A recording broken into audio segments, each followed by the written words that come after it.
Baik, Bapak Ibu semua, izin saya buka webinar kita di pagi hari ini. Webinar kita pagi hari ini dengan corporate culture judulnya dibawakan oleh Pak Unggul Baroto, CEO IC Ika Punija Silver Expert di tanggal 9 Agustus 2025. Next, Mas. Sebelum kita mulai, ada beberapa aturan. Mohon Bapak Ibu menggunakan nama asli sehingga memudahkan interaksi dengan Pak Unggul. Bila Bapak Ibu ingin menggunakan background yang sama dengan saya, dipersilakan. Akan ada muncul di chat box. Dan bila Bapak Ibu ada pertanyaan, dipersilakan untuk menulis di kolom chat. Akan dibantu oleh saya atau Mas Aldo untuk dibacakan. Dan Bapak Ibu akan di-unmute bila diberi kesempatan oleh Pak Unggul untuk bertanya langsung. Next, Mas. Sekilas tentang NQA, NQA adalah Badan Sertifikasi ISO, di mana kita ada 4 bisnis. Pertama, divisi ISO yang outputnya adalah sertifikat. Kedua adalah divisi assessment, di mana outputnya adalah berupa laporan.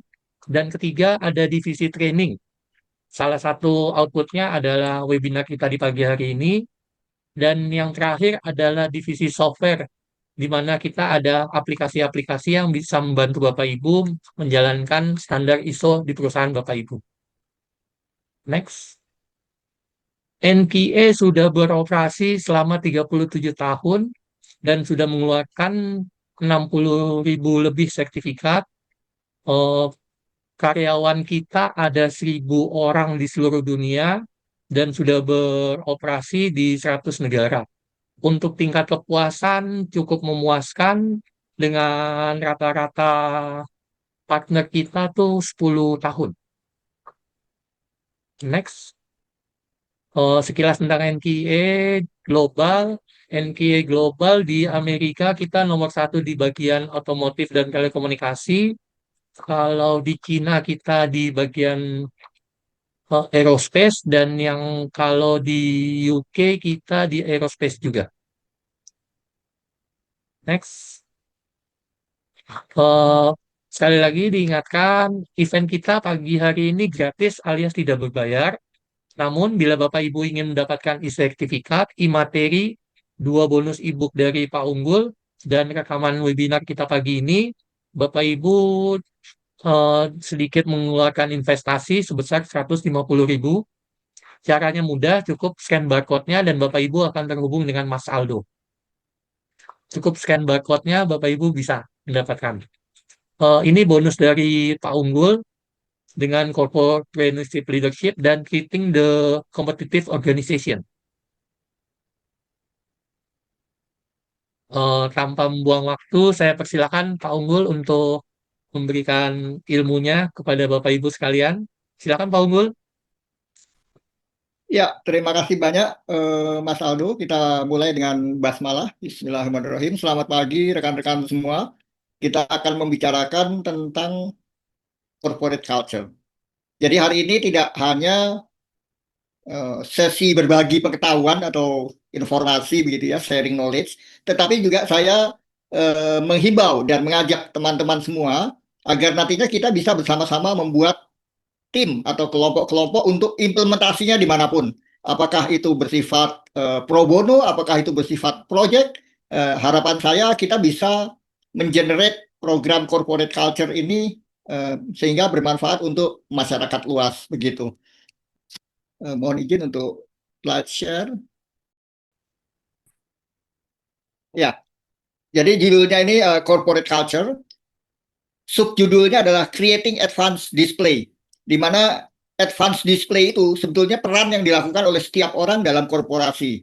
Jadi bagaimana corporate culture ini itu bisa terimplementasi oleh setiap orang di dalam organisasi tanpa kecuali. Dari top management, dari presiden komisaris sampai kepada katakanlah helper di shop floor atau mungkin tingkat-tingkat di bawah yang lainnya, semua bisa memberikan kontribusi terbaiknya.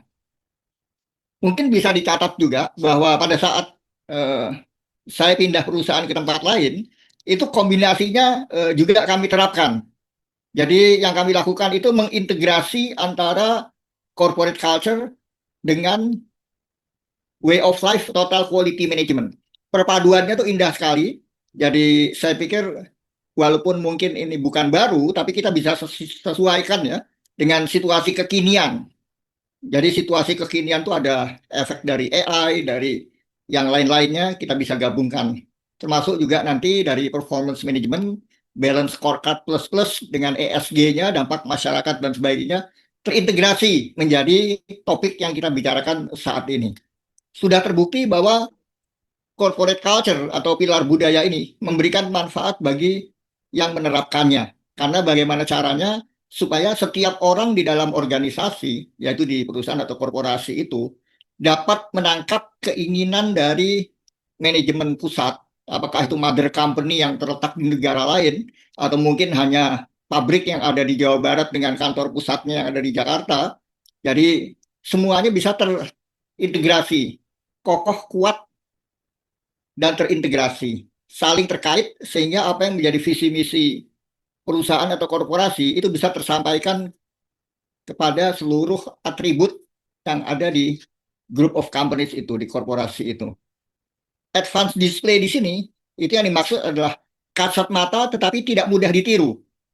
Saya pernah juga melihat pengalaman di suatu department store, di mana situasi di satu department store yang tertentu tadi, itu sangat ramah ya, sangat ramah, adem, bukan hanya karena AC-nya dingin, tetapi karena diputar lagu-lagu rohani, lagu-lagu gembira, adalah gitu menu-menunya. Itu sangat membawa motivasi atau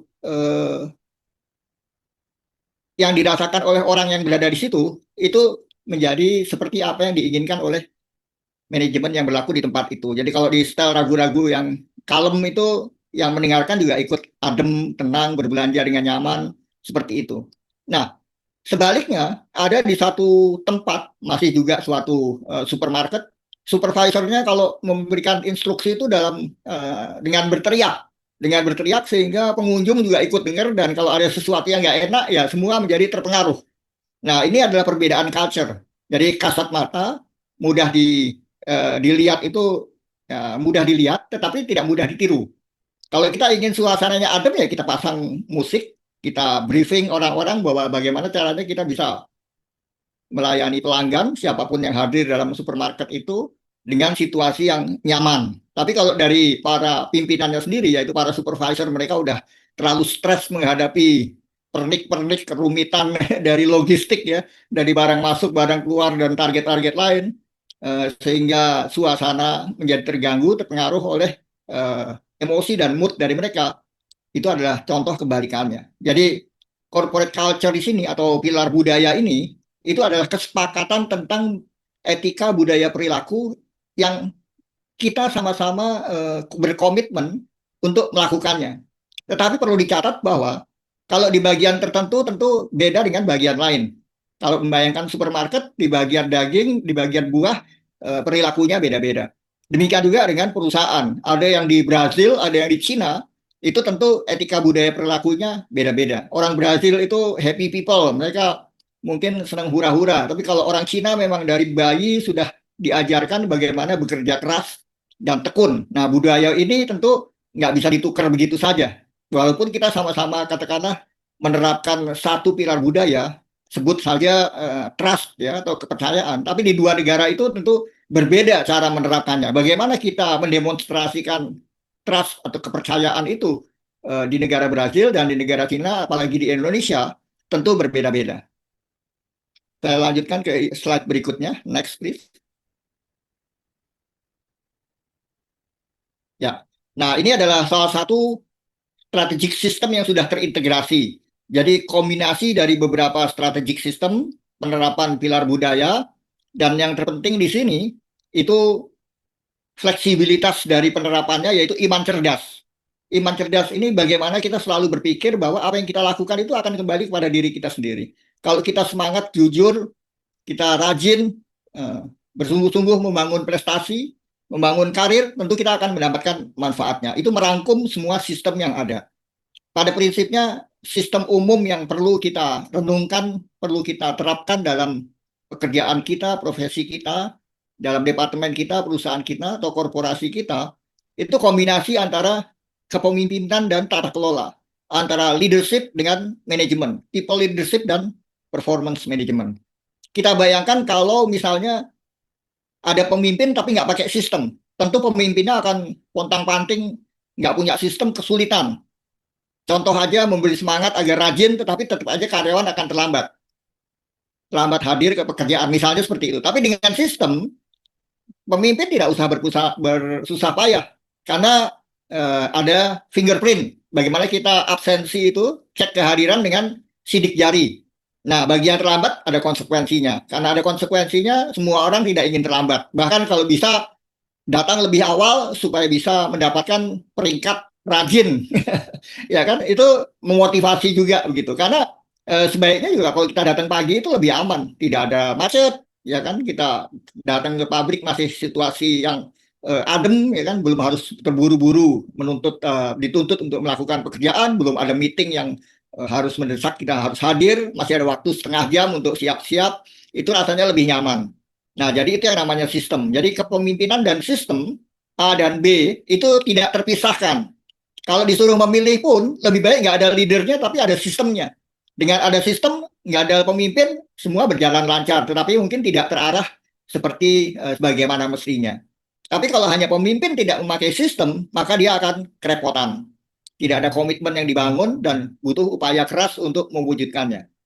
Nah, tentunya terpenting adalah C. Jadi orang-orang yang ada dalam komunitas itu, dalam lingkungan itu, yaitu orang-orang yang bekerja di tempat itu, di kantor itu, atau yang berada di sekeliling kita atau di organisasi kita.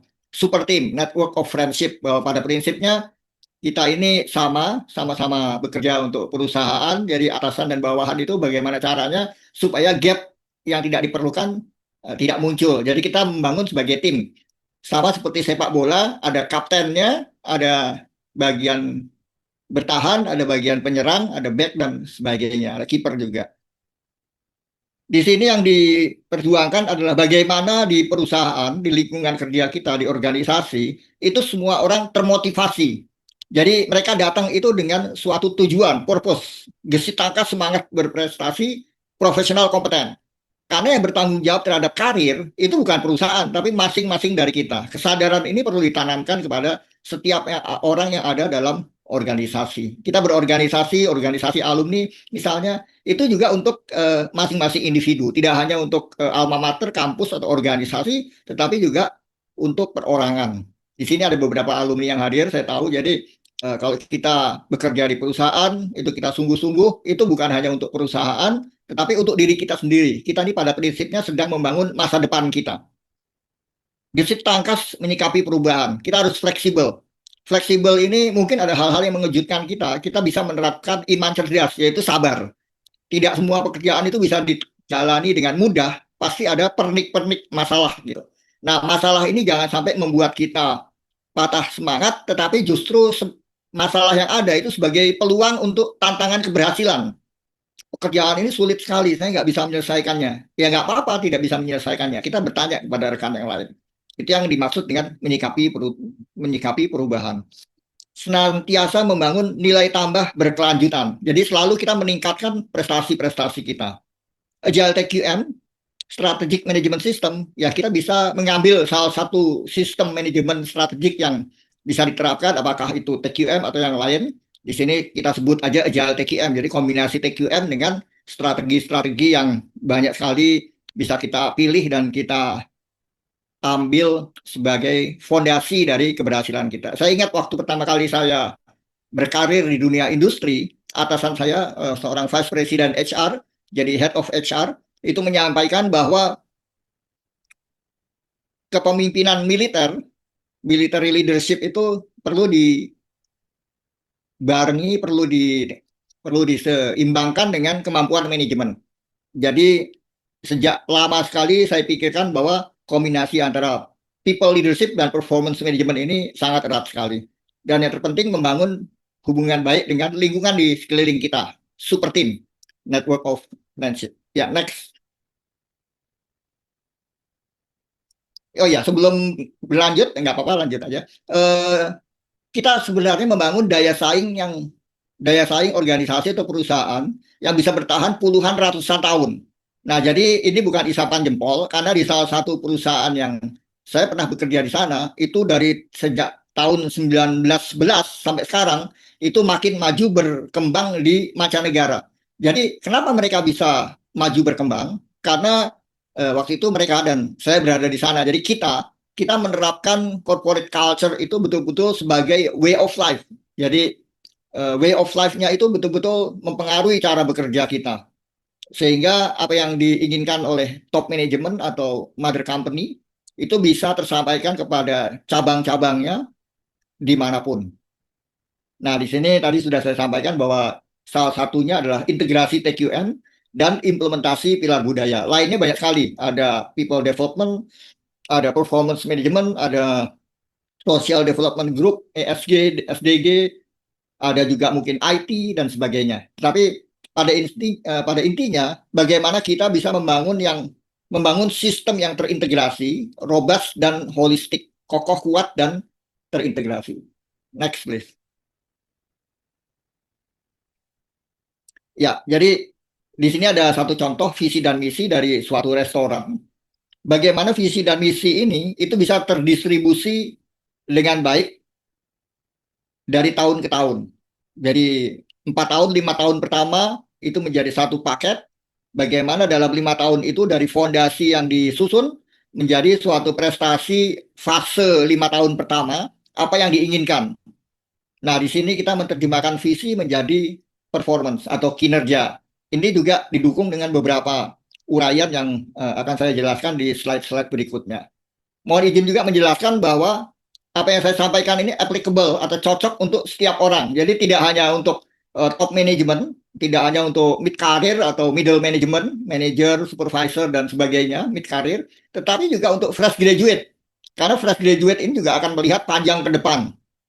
Dan juga mahasiswa, kalau mereka tahu bahwa di industri, di korporasi cara pekerjaannya seperti ini, itu tentu menjadi bekal yang eh, cukup bermanfaat. Karena di awal karir pun head of HR saya, atasan saya waktu itu menyampaikan bahwa kombinasi antara kepemimpinan dan tata kelola antara leadership dan manajemen itu sangat diperlukan.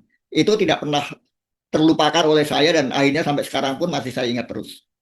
Semua ini akan bisa terimplementasi dengan baik dengan apa yang kita sebut sebagai strategic policy deployment. Nanti kita akan lihat di slide bagaimana strategic policy deployment ini bisa menjadi panduan kita untuk mencapai keberhasilan.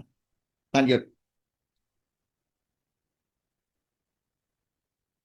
Ya, strategic policy deployment itu sebetulnya untuk mendapatkan strategic direction. Jadi bagaimana ibaratnya tanah yang kita lihat ini bentuknya tidak karuan itu mencerminkan individu yang banyak sekali ada berada di sekitar kita atau kalau kita bekerja di perusahaan, begitu banyak orang yang tujuannya punya tujuan masing-masing. Gimana caranya tanahnya bisa lurus seperti ini? Jadi semua menuju ke satu arah. Jadi dari sasaran yang tidak jelas, bagaimana caranya strategic policy deployment itu diimplementasi sehingga arah dari tujuan organisasi atau korporasi menjadi jelas dan terstruktur, semua orang tahu. Kejelasan arah strategi, kesadaran akan kualitas misalnya. Setiap orang membangun rasa memiliki, tidak hanya kepada perusahaan tapi juga bertanggung jawab terhadap karir profesional masing-masing. Kadang-kadang orang nggak sadar kalau tidak diketahui. Lalu bagaimana dalam menerapkan plan dan actionnya, rencana dan tindakannya, apakah tepat waktu, sering terlambat, atau bahkan mungkin terlalu mudah untuk diselesaikan, dan seterusnya. Perbaikan berkesinambungan itu melibatkan plan, do, check, dan action. Jadi kita rencanakan, kita lakukan, kita periksa apakah sudah benar, lalu kita tuntaskan sampai selesai. Ini di sini saya pasang gambar orang, ini untuk menunjukkan bahwa semua ini akan bisa tercapai sesuai keinginan kita jika kita melibatkan setiap orang yang ada dalam organisasi. Ya, ini problem umum ya, problem umum yang ada di sekeliling kita, terutama di lingkungan perusahaan atau korporasi. Jadi target-target yang tidak tercapai. Jadi kalau bicara perusahaan pasti ada target dan itu kadang-kadang tidak tercapai. Belum cash break even, artinya untuk bulan depan ini biaya operasi nggak ketutup gitu, dananya nggak ada. Ya kan, restoran pun bisa seperti ini juga. Motivasi rendah, pembenahan integritas, manajemen kaderisasi, ini adalah problem-problem umum. yang sering kita dengar sekarang perusahaan tutup, bangkrut, pilot, karyawan dirumahkan, pokoknya sesuatu yang kedengarannya nggak enak begitu. Nah, ini juga tugas dari atau manfaat dari corporate culture dan company company values itu untuk bisa membantu organisasi kita, korporasi kita mempunyai advanced display. Jadi advanced display itu seperti tadi saya sampaikan kasat mata tidak mudah ditiru, tetapi intinya membangun daya saing kompetitif membedakan dengan kompetitornya. Jadi kalau ada suatu kafe misalnya ya, atau suatu perusahaan, kalau di perusahaan pabrik-pabriknya itu rapi-rapi, tentunya akan mempengaruhi juga sistem produksi di sana. Dan itulah advanced display untuk membuat atau berusaha supaya semua itu rapi, ringkas dan rapi, itu tidak bisa overnight. Hari ini kepengen terus besok semua bisa bisa sama, itu nggak akan terjadi. Jadi apa yang perlu dilakukan sama-sama membuat suatu komitmen di mana advance display ini satu kesepakatan itu komitmen itu dibangun bersama. Nah, membangun bersama tentu harus melibatkan banyak orang, masing-masing punya pendapat dan pendirian masing-masing. Jadi tidak bisa seperti kita menyusun balok-balok kita susun jadi. Dengan manusia kita butuh strategi-strategi yang perlu kita lakukan supaya mereka punya rasa memiliki, punya semangat, termotivasi, tidak merasa mereka melakukannya hanya untuk perusahaan, tetapi juga pengaruhnya kepada mereka sendiri itu perlu kita jelaskan begitu. Ibaratnya kalau kita rajin berprestasi ya tentu itu akan kembali ke masing-masing orang. Tapi tetap aja dimanapun pasti ada aja yang malas, tidak termotivasi ya kan. Termasuk praktis-praktis individu juga mungkin menyebabkan itu semua. Kadang-kadang sering bergadang, jadi pada saat bekerja tidak siap, tidak fit, ya itu salah satu yang perlu dibenahi juga. Ya, selanjutnya, slide selanjutnya. Ya, jadi peningkatan kebutuhan personal berkualitas. Jadi siapapun pasti perusahaan apapun, organisasi apapun atau yayasan lembaga selalu harus punya personal yang berkualitas, kompeten. Nah, ini menjadi fokus. Katakanlah kita beri bobot 30% perhatian kita tahun ini peningkatan kebutuhan personal berkualitas. Lalu pelanggan bertambah, lokasi tempat mereka itu banyak sekali. Tadinya hanya melayani katakanlah konsumen di Jawa Barat, tapi ternyata sampai ke Sumatera, Kalimantan, Bali, bahkan mungkin luar negeri, Singapura dan Malaysia. Jadi sebagai contoh ada rangkaian restoran ya, rantai of restoran itu chain of restoran. Dia terbiasa buka di Indonesia, tiba-tiba mendapat tantangan untuk membuka cabang di Saudi Arabia dan di Singapura. Nah, bagaimana ini pelanggannya bertambah? Apa yang harus dilakukan? Itu juga tidak mudah gitu kan. Nah, jadi kita beri bobot katakanlah 40% untuk tahun itu ya. Lingkungan ekonomi, politik, atau mungkin ada wabah COVID. Nah, di sini situasi-situasi yang berasal dari luar menjadi pertimbangan, kita beri bobot 20%.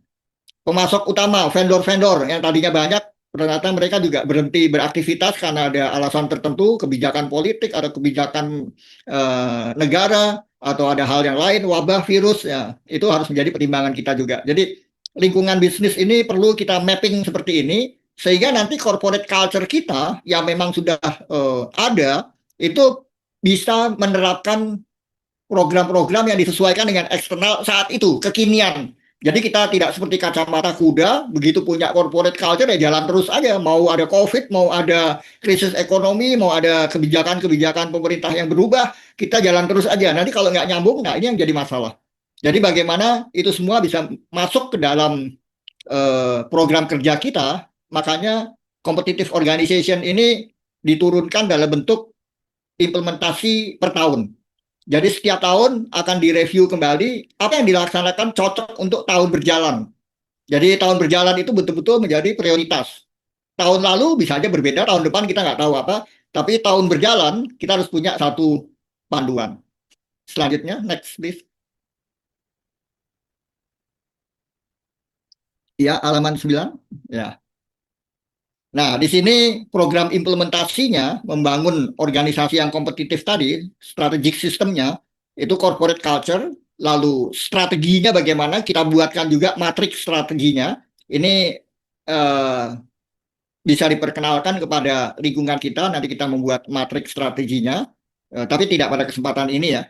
Contohnya aja ada, dan teman-teman yang hadir setiap saat pun silakan untuk menghubungi saya, menelpon saya, chattingan dengan saya, kita bisa diskusi karena berbagi pengalaman ini buat saya sesuatu yang menyenangkan, jadi kita bisa lakukan kapanpun. Jadi corporate culture, matrix strategi dan super team tadi. Jadi corporate culture tadi sebetulnya adalah people leadership-nya, bagaimana kita membangun etika budaya perilaku, sementara matrik strategi tadi adalah strategi atau tata kelola yang kita susun, lalu tentunya super team, orang-orang yang ada di sekeliling kita. Ini semua dikemas demikian rupa sehingga apa yang menjadi tujuan perusahaan, peningkatan pemasukan, revenue, kualitas, peningkatan produktivitas, itu semua bisa dilakukan. Ini tidak hanya berada di kalangan top management, tapi kalau kita sebagai operator pun kalau kita tahu tentang hal ini tentu lebih baik. Karena akan bisa memotivasi kita agar tahu bahwa ternyata perusahaan ini sedang berubah arah misalnya. Katakanlah kalau manufaktur atau restoran menunya ada yang dirubah tentu akan mengakibatkan banyak perubahan di lapangan dan semua orang karena tahu ada perubahan yang memang harus terjadi ya tentu tidak akan terkejut ya. Jadi bisa menyesuaikan diri. Slide selanjutnya, next.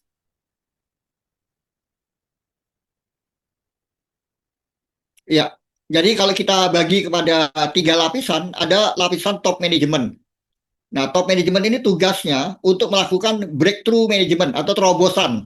Jadi kalau ada satu produk yang tidak bisa memberikan keuntungan, misalnya, kalau dipaksakan terus, akhirnya perusahaan makin rugi, maka harus ada terobosan yang dilakukan. Produk itu jangan dijual di tempat yang nggak ada pembelinya. Nah, pembelinya di mana? Kalau pembelinya di luar negeri, ya mungkin ekspor produk itu ke luar negeri. Strategi ini pernah saya lihat dengan mata kepala sendiri, di mana di dalam negeri produk itu tidak terlalu berhasil, tetapi pada saat diekspor ke negara lain, ternyata laku keras. Nah, itu perlu dilakukan juga. Itu yang disebut sebagai top management. Jadi, manajemen breakthrough, terobosan dari top management. Tentu semua ini fokus kepada tahun-tahun berjalan, bukan kepada tahun depan atau mengacu kepada tahun yang sebelumnya, tetapi target tahun ini bagaimana caranya bisa tercapai, bahkan kalau perlu bisa melebihi target. Next slide, please. Nah, manajemen menengah. Kalau tadi top manajemen itu direktur dan sebagainya, sampai mungkin general manager. Di sini manajemen menengah juga meliputi mungkin manager dan asisten manager, termasuk sampai ke uh, officer ya, officer. Nah, ini tugasnya adalah continual improvement. Kalau tadi yang ditangani adalah terobosan, maka di sini yang ditangani adalah perbaikan yang berkesinambungan, perbaikan yang berkelanjutan. Jadi makin lama makin lebih baik terus. Jadi makin meningkat nilainya. Jadi jangan disalahartikan dengan continuous improvement, selalu melakukan perbaikan. Itu dalam bahasa Inggris sebetulnya ada ada ketidaksesuaian ya. Yang benar adalah continual improvement. Kalau continuous improvement ya perbaikan yang terus-menerus, tiap hari aja kita lakukan perbaikan. Mungkin dalam arti kata perbaikan yang dilakukan ya itu aja gitu. Tapi kalau continual itu yang berupa peningkatan. Ini hanya istilah terminologi bahasa saja. Jadi manajemen menengah itu tugasnya untuk meningkatkan perbaikan, meyakinkan perbaikan-perbaikan itu memberikan dampak kepada apa yang dilakukan. Slide selanjutnya. Nah, kalau lapis di bawahnya lagi, lapis dari operation atau operator misalnya, dari level-level yang di bawah middle management tadi, itu tugasnya untuk mempertahankan target-target yang sudah ada.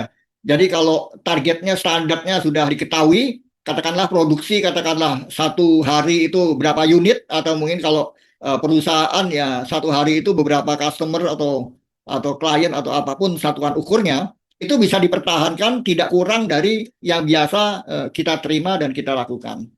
Ya, slide selanjutnya. Program implementasi tadi sudah saya jelaskan, ini hanya contoh aja bahwa kalau kita terapkan di tempat bekerja kita, kita perlulah memberikan penjelasan kepada masing-masing kelompok tadi, kepada top management, kepada middle management, dan kepada operation. Next, please. Ya, ini contohnya, di mana kalau kita nanti membangun tim untuk bisa menerapkan pilar budaya, maka outputnya adalah culture 1, 2, dan 3, atau value-value dari perusahaan, value 1, value 2, dan value 3. Dan ini semua dikemas demikian rupa, diterapkan sebagai implementasi pilar budaya, yang diberi warna khusus ini, warna biru ini ya, itu bagaimana itu bisa diterapkan di setiap departemen dan di setiap bagian dalam organisasi kita. Jadi kalau ada culture satu, broad action plan-nya atau program kerja apa yang kita lakukan, itu kita rumuskan bersama. Next slide, please. Oh ya, ini ditemukan atau saya pelajari dari Profesor Wayne Brockbank dari University of Michigan. Ya, lanjut. Next slide, nggak apa-apa. Nah, boleh dibilang tahapannya bagaimana kita harus mengenal organisasi kita, lalu lingkungan bisnis kita, kebijakan-kebijakan pemerintah dan sebagainya, daya saing kita di mana, kekuatan kita apa saja, lalu tidak hanya daya saing, tapi kita juga perlu mencermati technical ability-nya, kapabilitas kita, kemampuan kita apa. Lalu kita buat pilar budayanya, kita tentukan broad action plan, apa yang dilakukan oleh setiap orang dalam organisasi, kita implementasi dan berujung pada performa. Jadi hasil-hasil yang diinginkan. Ini di awal tahun sudah ditetapkan bahwa kita punya apa-apa saja yang harus diukur. Ya, slide selanjutnya. Optimisasi keuangan. Jadi banyak sekali yang bisa muncul. Ini hanya sebagian kecil aja saya tulis karena di tiap tempat pasti beda-beda untuk optimisasi keuangannya itu. Jadi bukan berarti mengecilkan anggaran atau mengurangi anggaran, tetapi lebih bisa disebut sebagai penghematan anggaran. Misalnya penghematan abonemen listrik. Daya terpasang katakanlah 1.500 kilowatt.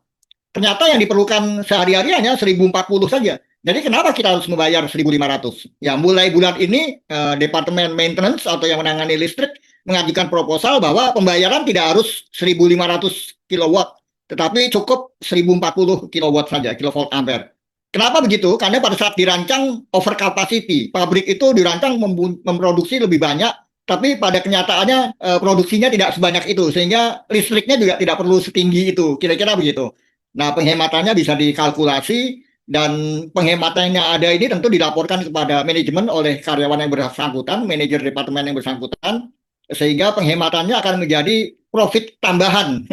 Profit tambahan dari perusahaan bisa dipakai untuk acara lain, misalnya family gathering dan sebagainya. Memang ini berada di level top down, tetapi kalau teman-teman dari HR atau bahkan dari produksi pun nggak ada masalah, kita kan bisa mendiskusikan hal ini kepada pihak-pihak terkait. Kalau memang itu penghematan di bidang produksi, listrik ini walaupun yang membayar adalah katakanlah general affair, tetapi orang general affair mungkin tidak tahu analisa ini. Jadi inisiatif bisa dari departemen produksi, di mana dia tahu bahwa listrik yang dipakai nggak sebanyak itu tiap bulan. Kenapa mesti bayar berlebihan? Kan ada yang bisa dihemat begitu. Oke, next slide. Ya, contohnya di sini. Kita bayangkan kalau area kita ini 10 hektar atau 20 hektar atau saya pernah di lokasi yang 1.000 hektar. Semua menerapkan ringkas dan rapi. Tentu banyak sekali penghematan yang bisa diperoleh. Paling tidak dari penghematan tempat. Demikian juga dengan kapasitas produksi yang disimpan dalam gudang. Kalau bisa diatur sedemikian rupa, tidak terlalu banyak gudang yang bisa dipakai, penghematannya bisa dihitung. Mungkin tidak kecil itu, sangat berpengaruh pada perusahaan. Jadi kaitan dengan gudang bisa aja nanti merembet ke transportasi pengangkutan barang ya, yang tentunya bisa dihemat juga dan seterusnya dan seterusnya. Itu semua dari 5S, menerapkan 5S, ringkas, rapi, resik, rawat, rajin. Kalau bahasa Indonesianya itu kan. Seiso, Seisketsu, Shitsuke, dan seterusnya. Nah, jadi dari implementasi 5S ini juga itu sebetulnya suatu penerapan budaya kerjanya. Nah, jadi budaya kerja ini praktis-praktis yang bisa dibangun bisa masuk dari banyak sektor, tidak hanya dari HRD tetapi dari operation juga bisa. Jadi semua orang memberikan kontribusi terbaiknya. Selanjutnya, next slide.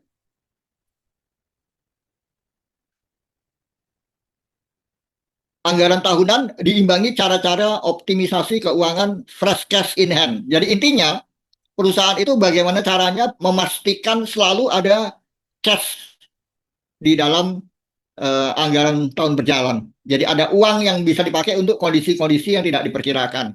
Atau kalau memang semua sudah baik, ya bisa untuk menjadi tambahan, misalnya tadi penghematan listrik dipakai untuk biaya family gathering. Family gathering sudah ada budgetnya, tetapi kalau ditambah lagi kita umumkan kepada karyawan bahwa karena ada penghematan luar biasa di tahun ini, di semester ini, di kuartal 1-2 ini, katakanlah kita bicara begitu, maka di family gathering kali ini akan ada hadiah-hadiah lebih menarik. Nah, ini akan memotivasi setiap orang dalam perusahaan itu. Jadi bisa dimulai juga dari 2R tadi, dimulai dari bagaimana ringkas dan rapi itu bisa memberikan efek finansial dari sudut finance perspektifnya, dari sudut pandang finance-nya. Jadi ringkas dan rapi ini atau 5S itu gimana caranya juga bisa memberikan dampak kepada target-target finansial. Tidak hanya target finansial, tapi kenyamanan dan lain-lain.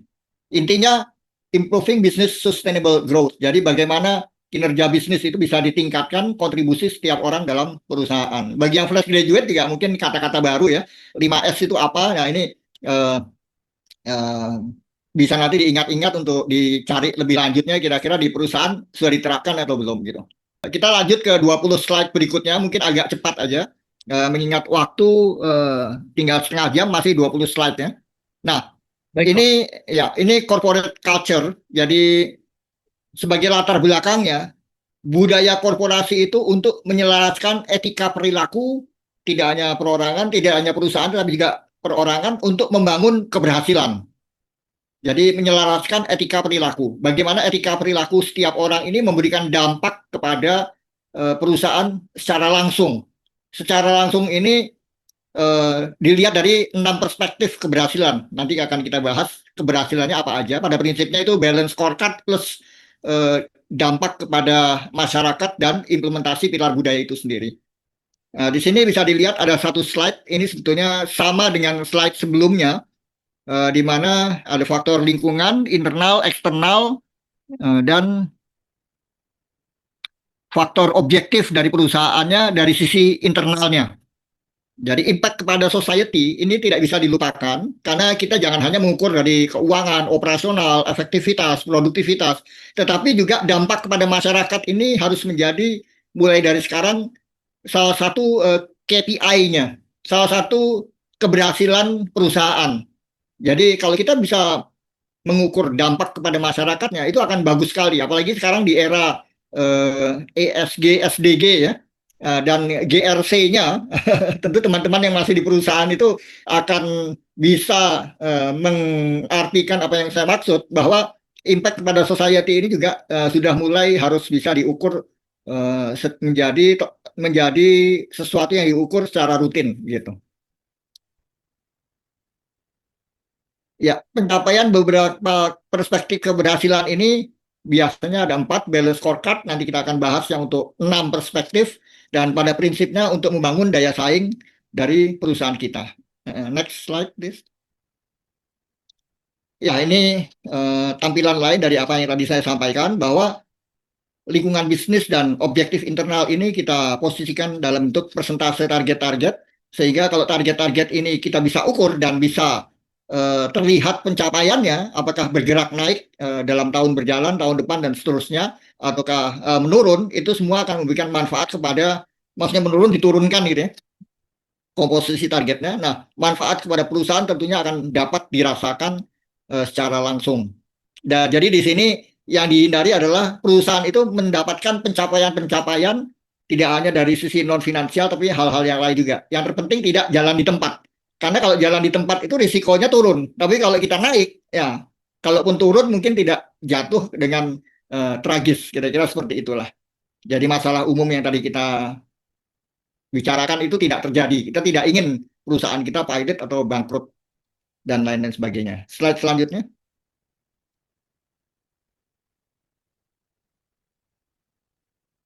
Nah, jadi inti dari penerapan culture pillar ini tidak hanya seperti yang kita bahas tadi untuk kepentingan perusahaan, untuk individu, tetapi yang terpenting adalah bisa menjadi prime mover untuk ekspansi bisnis yang lebih besar lagi. Jadi mungkin ini untuk top management, bagaimana caranya diversifikasi produk misalnya, itu bisa kita lakukan. Sehingga kalau kita punya diversifikasi atau produk-produk lain yang lebih bervariasi, mungkin bahkan kalau perlu merambah ke bidang lain yang tidak ditangani saat ini, itu akan memberikan manfaat pada saat ada krisis ekonomi dan sebagainya. Jadi intinya ekspansi bisnis ini diperlukan, sehingga kita cenderungnya membawa perusahaan ke tingkat yang lebih tinggi. Lanjut, slide selanjutnya.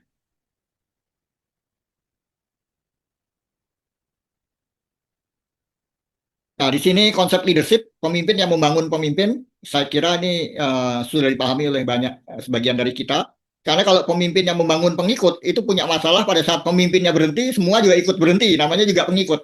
Tapi kalau pemimpin membangun pemimpin, pada saat pemimpin berhenti, setiap pemimpin yang ada, setiap kelompok yang ada, itu akan terus memberikan kontribusinya.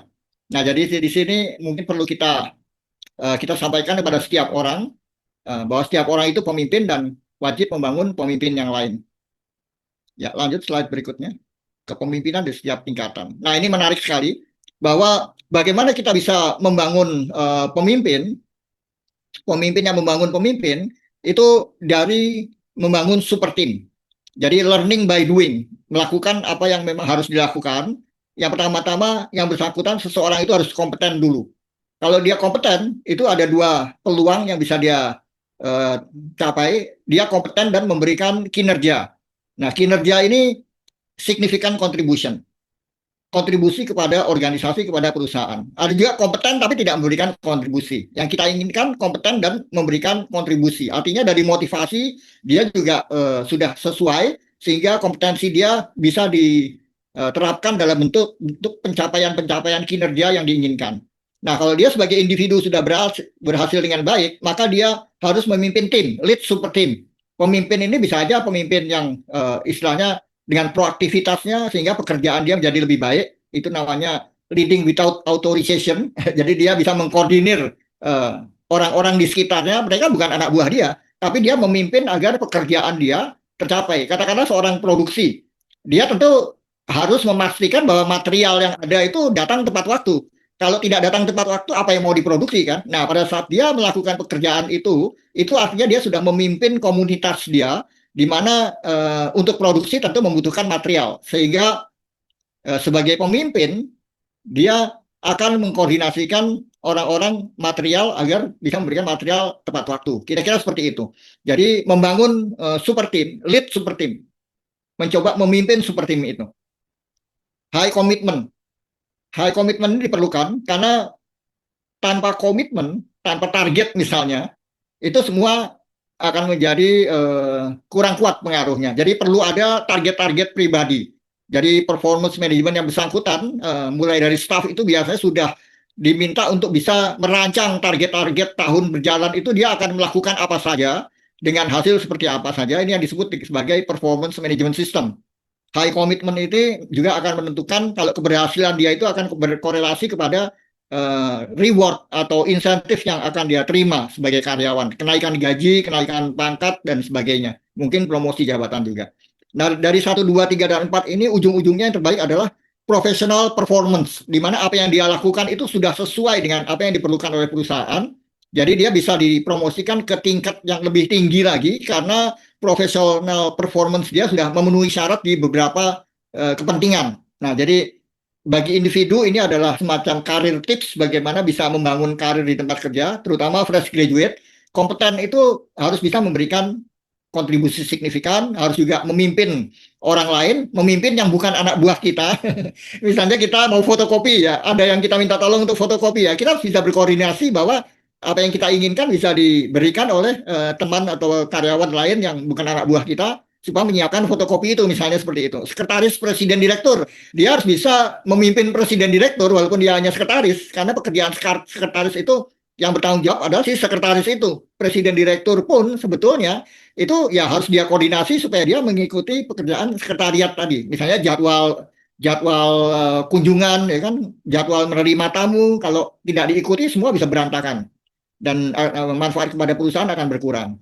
Jadi professional performance ini pada prinsipnya mengacu kepada pemimpin yang membangun pemimpin tadi. Lanjut lagi. Pencapaian keberhasilan. Nah, ini balance scorecard plus. Jadi kalau balance scorecard itu tanpa mengukur dampak masyarakat dan tanpa implementasi culture, maka di sini ada 6 balance scorecard plus ini. Dampak masyarakat, kinerja finansial, internal process, SDM professional, organizational learning, dan always point to next level. Jadi selalu meningkat ke tingkat yang lebih tinggi ini kita sosialisasikan, kita populerkan di karyawan, di kalangan karyawan kepada setiap orang dalam perusahaan agar kita selalu berusaha menjadi lebih baik dari sebelumnya.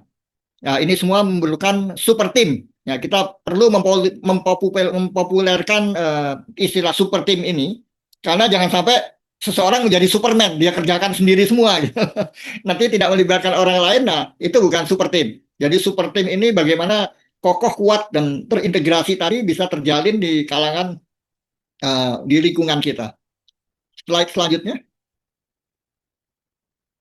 Nah, di sini lengkapnya adalah PDCA dan SDCA.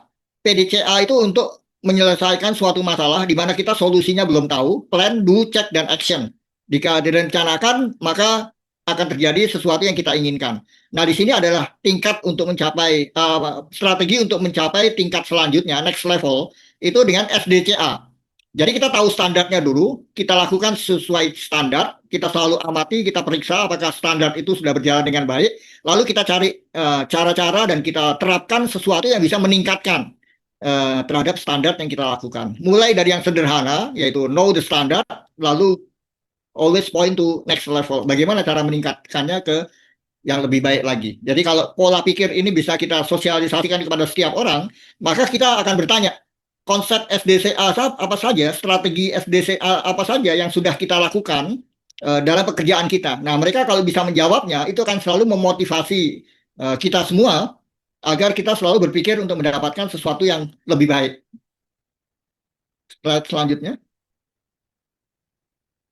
Nah, measure the strategy. Ini grafik biasa saja. Tapi kalau kita tidak buat, kita tidak akan tahu kita berada di mana. Jadi setiap orang, ya terutama staf ke atas ya, kalau operator mungkin bisa berkelompok. Tetapi kalau untuk staf ke atas, itu pencapaian-pencapaian itu harus di-track, dibuat grafiknya. Dan setiap pergerakannya itu per periode waktu, bisa per bulan atau per minggu, bahkan per minggu, per bulan, per semester, per kuartal, itu harus bisa sesuai dengan target. Jadi komitmen ini kita bangun tidak hanya dengan motivasi atau kekuatan personal, tetapi komitmen ini dibangun dengan visual juga. Kita laporkan pencapaian kita, targetnya katakanlah 12, tapi pada akhir tahun tercapai 30. Nah, ini akan terlihat bahwa dari awal itu tidak mudah juga. Di awal-awal waktu, bulan Februari, Maret, April, Mei, itu semua berada di bawah target. Tapi begitu masuk ke bulan September, sudah mulai impas dan melebihi dari target. Nah, jadi kalau memang terlalu tinggi peningkatannya, targetnya bisa disesuaikan, bisa diubah ke yang lebih challenging, yang lebih menantang. Jadi seperti itu. Slide selanjutnya. Menentukan pilar budaya tidak semata-mata top down, tetapi juga bottom up, bahwa setiap divisi atau setiap bagian atau setiap departemen memberikan gagasan partisipasi aktifnya. Jadi setiap kelompok memberikan saran dan masukan, tidak hanya untuk diberikan sebagai saran, tetapi dilakukan oleh si pemberi saran itu. Jadi kalau misalnya HR katakanlah, untuk menghemat anggaran bagaimana? Oh, pembuatan seragam nggak satu-satu, tapi kita kita kita pesan dalam bentuk partai 1.000 pieces, ya kan? 1.000 pieces harganya tentu lebih murah. Nah, 1.000 pieces ini untuk berapa bulan, berapa tahun itu harus dirancang sehingga anggaran pembelian bisa berkurang, misalnya seperti itu. Usulan seperti itu dari setiap kelompok-kelompok. Tadi Departemen Listrik bisa mengurangi abonemen listriknya, Departemen Produksi bisa meningkatkan produktivitas, orang marketing bisa memberikan masukan kepada bagian desain bahwa yang diinginkan masyarakat seperti ini, ABCD, sehingga setiap interaksi itu mengarah kepada peningkatan ke tingkat yang lebih tinggi. Kalau kepuasan pelanggan diukur bisa meningkat ke tingkat yang lebih tinggi, kalau produksi juga, finance juga, kenyamanan karyawan, apapun yang memang dijadikan measure the strategy sebagai daya saing yang kita lakukan, kombinasi antara etika budaya perilaku dan technical capability, itu bisa dipilih menjadi strategi yang akan diukur keberhasilannya. Ya, lanjut, slide selanjutnya. Nah, ini sebagian dari diagram culture pillar tadi. Jadi mungkin penekanannya di sini competitive advantage and measure. Jadi bagaimana daya saing perusahaan kita itu bisa kita visualisasikan dalam bentuk strategi ya. Ini bukan plan ya, tapi strategi. Sehingga kalau kita jalankan, kita akan mendapatkan manfaat-manfaat yang diinginkan. Jadi misalnya inovasi tadi, cost reduction. Kita tentukan bahwa itu bisa diperoleh dari ide-ide, gagasan-gagasan value engineering-nya misalnya. Nah, tim engineering akan berusaha agar inovasi ini memberikan kontribusi 10% dari target-target yang sudah ditentukan sebelumnya. Saving in schedule. Jadi kalau ada jadwal, ya kita jangan sampai terlambat. Kalau perlu tepat waktu, dan kalau memang lebih cepat dari waktu yang diberikan, ya bukan berarti lebih baik juga, tetapi artinya ada anggaran yang bisa dihemat, sehingga soal waktu ini bisa menjadi salah satu measure, pengukuran dari bagaimana inovasi itu bisa kita terapkan dalam pekerjaan kita. Compare actual efficiency to design. Jadi kalau kita merancang suatu desain, suatu produk, maka departemen desain harus bisa mengukur perubahan efisiensinya. Desain yang pertama efisiensinya sekian. Ternyata desain yang sudah disempurnakan efisiensinya lebih tinggi. Itu bisa menjadi juga pengukuran yang dilaporkan oleh departemen desain dan seterusnya. On time delivery, soal cost, lalu soal quality.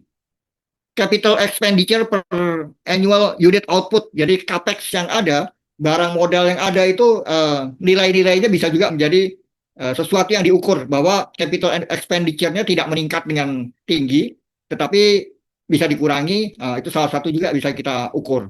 Dan praktis-praktis yang lain yang bersifat daya saing quality seperti terlampir.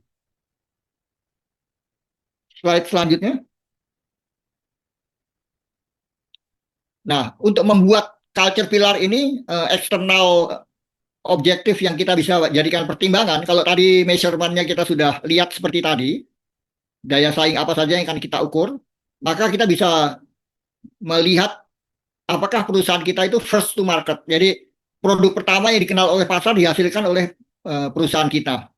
Pengiriman tepat waktu, on time delivery tadi, biaya, inovasi dari kualitas, sinergi, jaringan bisnis. Nah, ini beberapa contoh daya saing yang bisa dipilih. Intinya ujung-ujungnya nanti kita ukur pencapaiannya. Harus berada paling tidak mencapai target yang kita tentukan. Identifikasi perubahan yang mungkin terjadi, strategi apa yang akan dirancang. Jadi kita pikirkan soal inovasi misalnya. Kalau kita lakukan inovasi ini, apakah konsumen nggak kaget? Apakah mau membeli produk kita? Nah, itu kan kita jadikan bahan pertimbangan. Soal biaya, biayanya sekian, harga ada kenaikan, apakah akan mempengaruhi pasar? Tadinya barang laku jadi nggak laku misalnya. Nah, itu harus kita pikirkan di awal. Kita inginnya kan begitu ada peningkatan biaya produksi, harga mungkin sedikit naik, tapi pembeli akan semakin banyak yang tertarik sehingga produk kita tidak mengalami pengurangan penjualan, katakanlah seperti itu.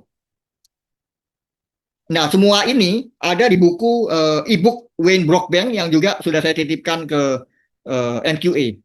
Slide selanjutnya. Halaman 38. Ya.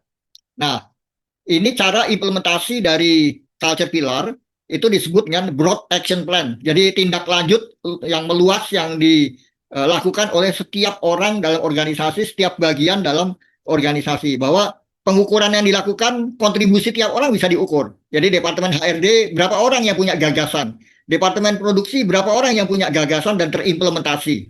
Jadi harus dibedakan yang punya gagasan dan terimplementasi. Nah, pengukuran-pengukuran ini bisa menjadi prestasi tiap departemen, sehingga kalau departemen itu bisa klaim bahwa gagasan yang terimplementasi 80%, tentu dia skornya tinggi. Tapi ternyata ada yang mencapai 90%, ada departemen lain yang hanya mencapai 50%. Nah, semua itu nanti kalau bisa dikaitkan dengan reward-nya, dengan penghargaan dari perusahaan. Tentunya kalau bersifat uang akan lebih baik ya. Tidak perlu besar, tetapi yang terpenting bisa memotivasi setiap orang bahwa dari penghematan ini mereka akan mendapat sesuatu yang lebih, mendapatkan penghargaan. Nah, penghargaan ini penting karena ya jangan sampai mereka merasa bahwa apa yang dilakukan itu hanya untuk perusahaan. Tapi kalau ternyata juga untuk mereka, tidak hanya dari sisi profesionalisme, tetapi juga dari sisi remunerasi atau bonus atau insentif, tentu lebih baik. Jadi pengukuran-pengukuran ini bisa ditetapkan, yang ada di sini hanya contoh saja. Kepuasan anggota atau kepuasan karyawan, kita bikin angketnya, kalau menaik ya berarti apa yang kita lakukan sebagai broad action plan ini memberikan manfaat kepada perusahaan atau organisasi. Measure the strategy. Ya, slide selanjutnya.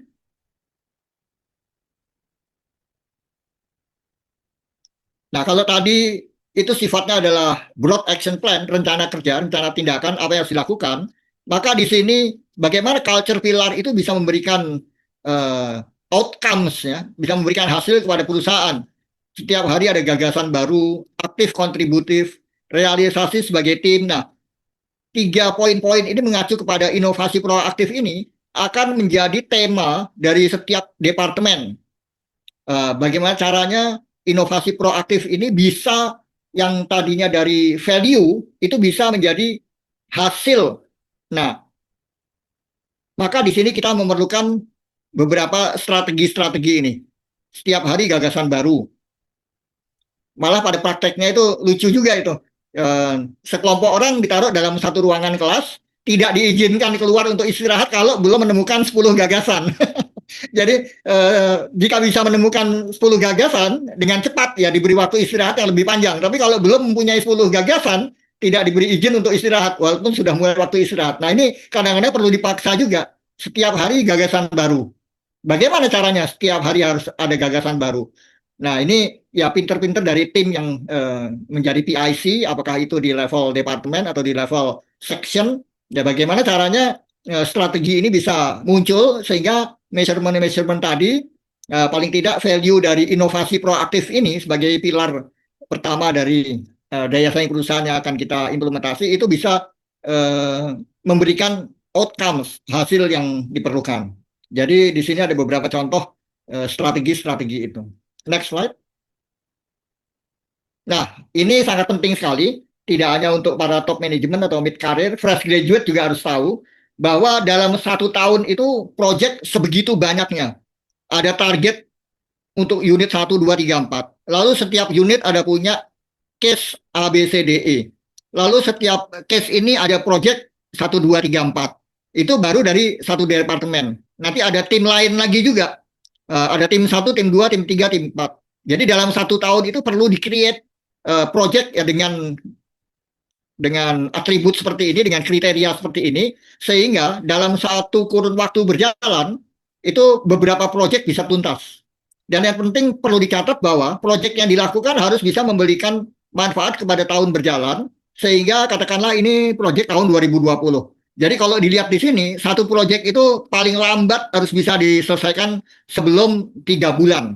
Kalau 3 bulan berarti dalam 1 tahun tim tadi, kelompok tadi itu bisa membuat 3 atau 4 project. 3 project nggak apa-apa. Nah, ini kaitannya project-project tadi itu suatu keharusan di mana yang bisa mencapai target itu artinya mereka mendapatkan reward seperti yang sudah dibudgetkan oleh perusahaan, atau reward itu berasal dari penghematan yang mereka usulkan sendiri. Jadi ada satu contoh luar biasa sekali. Satu orang itu seorang lulusan dari Politeknik, jadi dia di bagian operation. Dia itu bertugas untuk membuat peti kemas. Dia bisa menghemat sebanyak 140 juta. 140 juta dari anggaran 400 juta per tahun. Kira-kira seperti itu hitungannya. Nah, dari 140 juta itu, karena 2 proyek, dia mendapatkan bonus, ya, mendapatkan uang dari perusahaan. Untuk proyek pertama dia 8 juta, yang kedua 6 juta. Jadi dia dengan membuat usulan proyek penghematan biaya tadi, dia mendapatkan uang tambahan di luar gaji, itu 14 juta. Perusahaan nggak keluar apapun, karena uang yang dihemat itu dari 400 juta dihemat 140 juta. Dan 140 juta tidak diambil untuk perusahaan semua. 14 juta diberikan kepada karyawan yang bersangkutan. Ini luar biasa sekali. Nah, itulah makanya sebanyak proyek ini yang dilakukan, diharapkan budget-budget itu atau ada pemasukan-pemasukan itu yang bisa bertambah, dioptimasi. Jadi tim-tim ini tidak hanya mengacu kepada penghematan, tetapi bisa juga merancang suatu profit tambahan. Misalnya orang sales, tadinya dia ditarget menjual dengan target 1 miliar sebulan. Ternyata dia bisa menjual menjadi 2 miliar, ya, dengan budget yang sama. Nah, tentu bonus bisa diberikan kepada tim tadi. Jadi tidak hanya penghematan, tapi juga bagaimana bisa mendapatkan revenue lebih daripada di luar penghematan. Kira-kira seperti itu. Next slide. Nah, kalau dilihat selama 1 tahun itu proyek harus selesai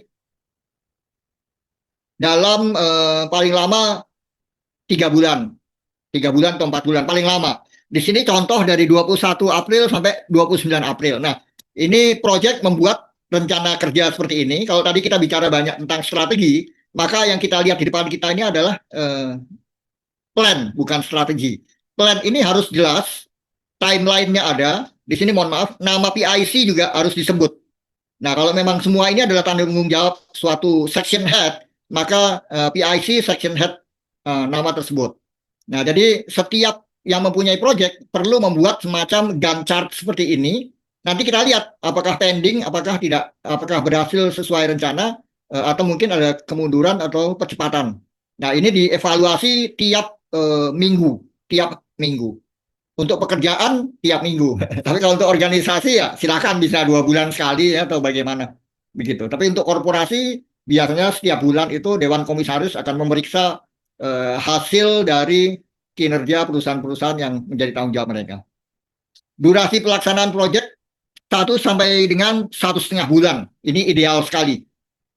Ya kadang-kadang juga ada yang bisa 6 bulan, tapi itu tidak disarankan. Jadi disarankan di sini fast goals. Jadi sasaran-sasaran itu bisa dikerjakan dengan cepat secara produktif gitu. Kalau lama tapi tidak memberikan dampak, ya itu dihindari. Slide selanjutnya.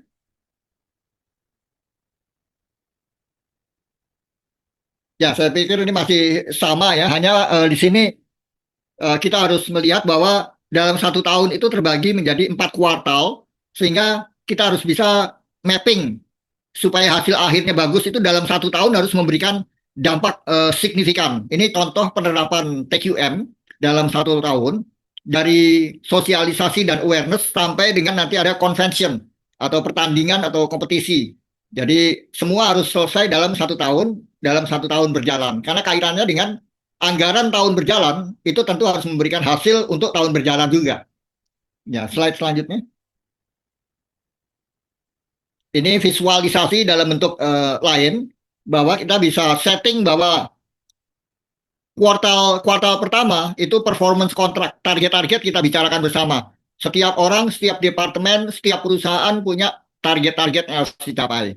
Lalu kuartal kedua itu sudah masuk ke mengulas bagaimana apa yang kita lakukan, apakah sudah sesuai, apakah bisa memberikan hasil pada jadwal untuk target-target tahun berjalan. Lalu kuartal ketiga itu harus ada perbaikan-perbaikan gimana caranya target-target ini bisa tercapai atau bahkan mungkin overshoot atau melebihi. Nah, kuartal terakhir itu kita harus bisa udah punya standar dan mendapatkan cara-cara bagaimana untuk tahun berikutnya segala sesuatunya bisa ditingkatkan.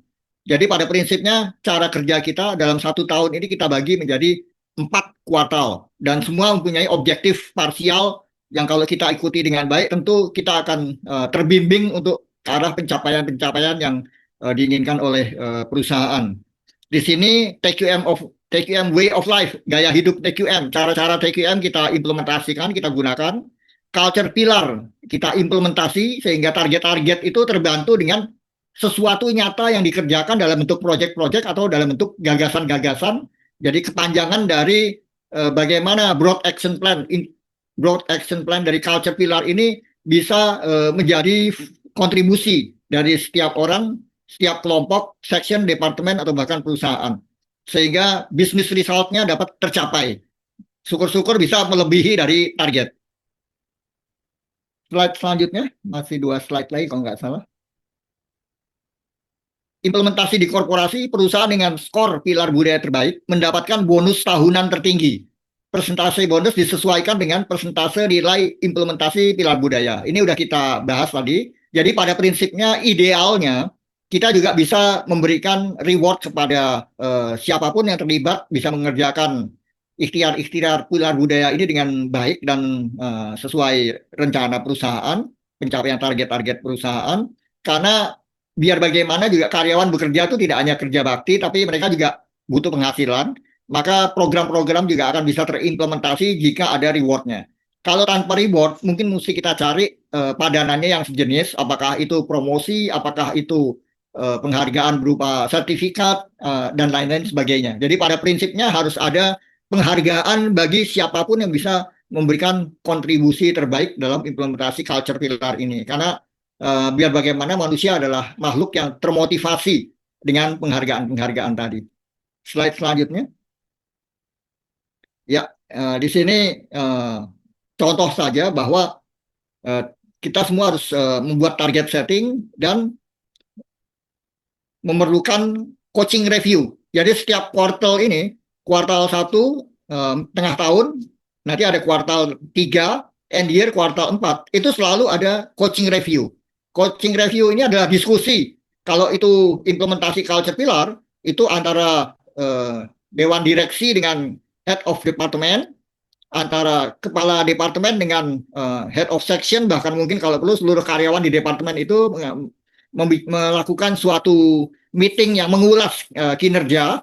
Jadi setiap orang bisa memberikan saran dan masukan, lalu mendapatkan bimbingan dari atasan masing-masing. Ini perlu diselenggarakan. Jadi kalau dalam kebiasaan yang saya lakukan di perusahaan itu, setiap bulan itu presiden direktur memberikan masukannya, memberikan penghargaan kepada siapapun yang berprestasi pada bulan berjalan, pada bulan yang telah lewat. Nah, jadi ini dilakukan selama 12 kali dalam 1 tahun, terbagi menjadi 4 kuartal dan 2 semester. TQM, Total Involvement Way of Life to Improve Business Result. Jadi kira-kira yang ingin dibangun ini adalah keterlibatan setiap orang di dalam organisasi tanpa kecuali. Ya, slide selanjutnya saya kira ini sudah terakhir. Terima kasih. Saya masuk closing ya, Pak, Ya, silakan. dari NGE. Baik, Pak. Eh, saya ingatkan kembali untuk event kita hari ini gratis alias tidak berbayar. Namun bila Bapak Ibu ingin mendapatkan modul yang berisi sertifikat, e-materi, 2 bonus e-book dari speaker dan rekaman hari ini, ada sedikit investasi sebesar 150.000. Bapak Ibu dapat men-scan barcode-nya dan terhubung dengan Mas Aldo untuk mendapatkan modul event kita hari ini. Berikut, Mas. Bonus e-booknya ini ada 2. Yang satu dari Pak Unggul dengan judul Corporate Leadership, dan yang kedua dari Pak Unggul juga, Creating the Competitive Organization. Berikutnya, tiada gading yang tak retak. Bapak Ibu bisa scan barcode-nya untuk memberikan evaluasi event kita dari pagi hingga siang hari ini, dan kita akan gunakan untuk mengimprove kita di event-event kita selanjutnya. Berikut. Eh, Bapak Ibu juga bisa scan barcode-nya untuk link tree kita di pagi, link tree dari NGA Indonesia, untuk mengetahui sosial media NGA Indonesia dan info selengkapnya. Cukup dengan scan barcode-nya. Kita di pagi hari, dari pagi hingga siang ini selesai. Terima kasih, sehat semua selalu. Salam. Pak Ugul, terima kasih Pak Ugul untuk Mohon event izin kita. ulangi Terima Pak. kasih Ya. sama-sama. Terima Permisi kasih Pak. banyak sudah